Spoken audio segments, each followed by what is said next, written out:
to about 1 inch by half an inch.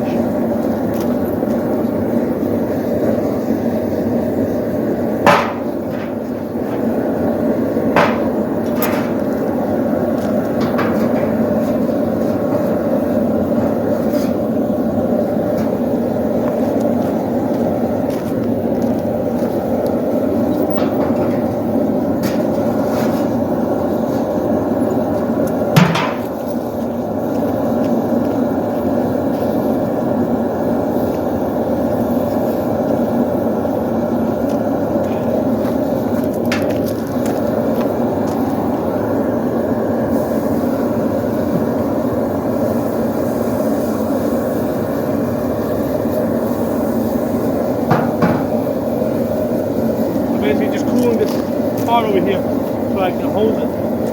So today's goal, or rather this week's goal, is I want to put this head, or create this head on a poleaxe this length, okay? So this one over here, so basically in order to do that I have to reduce the weight, because otherwise if I put this on here, this is just going to be too front heavy. So this is about, top spike's 10 inches and the hammer is about 9 inches long. So the goal here is I want to make the hammer 6 inches and the top spike 7 inches, and that will go pretty good on the poleaxe that's about this tall, where I can hold it from the end, swing it, and recover it. On this one, because there's just so much weight here, I had to shorten it up so I have that same ability to swing and recover. So the other thing here is I'm going to use this style here to attach the hammer to the shaft, where the top spike goes around the hammer, as opposed to this one that goes through it. And the reason is because when it goes through it, right, on this one over here, I have a shoulder on top, and then the shaft needs to be wide on here, wide over here, in order to lock this in place because it's going through it. So again, because this shaft needs to be thicker, you know, that's more weight over here, right? The shaft itself is a lot of weight, because this is a hitting surface here too. But what I'm going to do is, by using this design, I'm going to be able to go with a thinner shaft, right? Because I don't need it to be as fat, because I'm not using that to lock it in place. So it can be tapered this way and this way, and I can have I can have less weight out in front.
I'm making the prongs, and the way I'm doing that,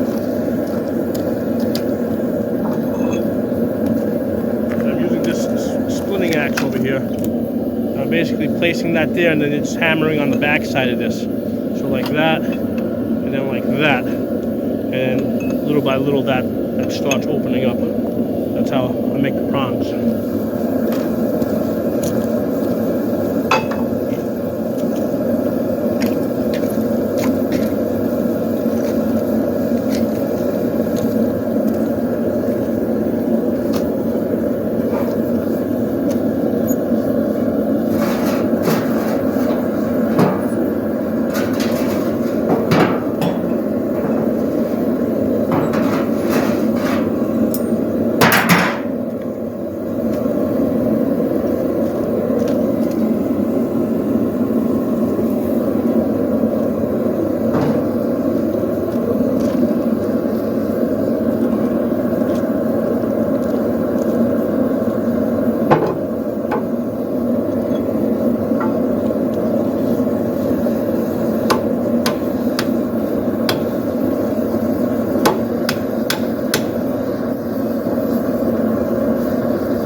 Little by little,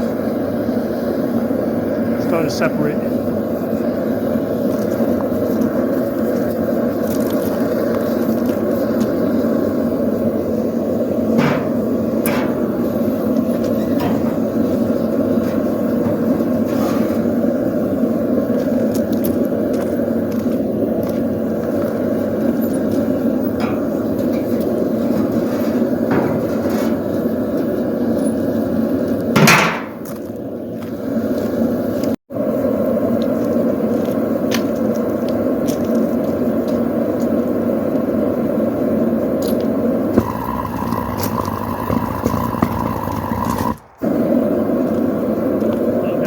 The hammer to a point where I can kind of move on.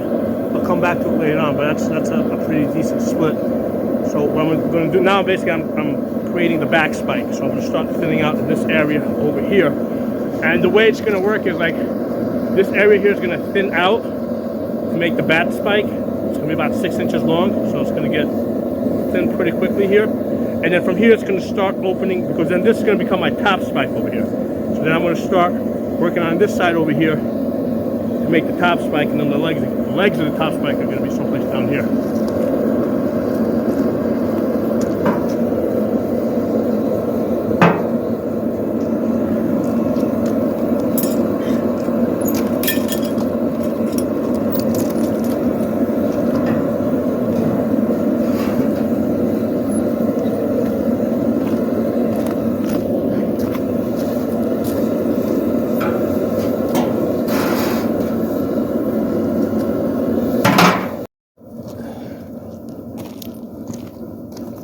Alright, I think this is going to be the last heat for today because it's starting to get dark and I'm tired from hammering.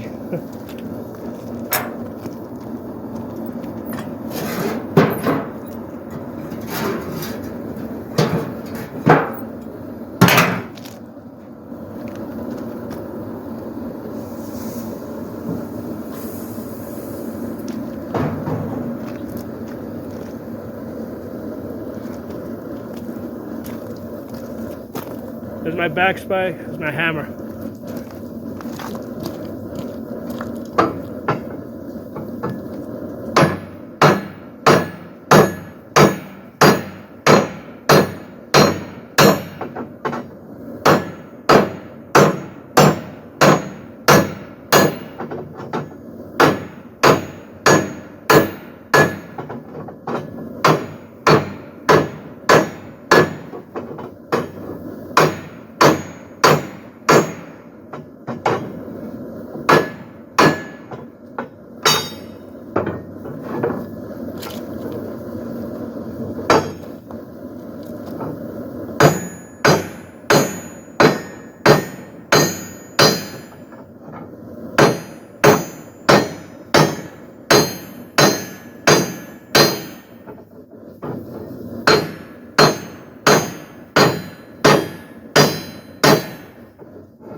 That's a good place to stop for today.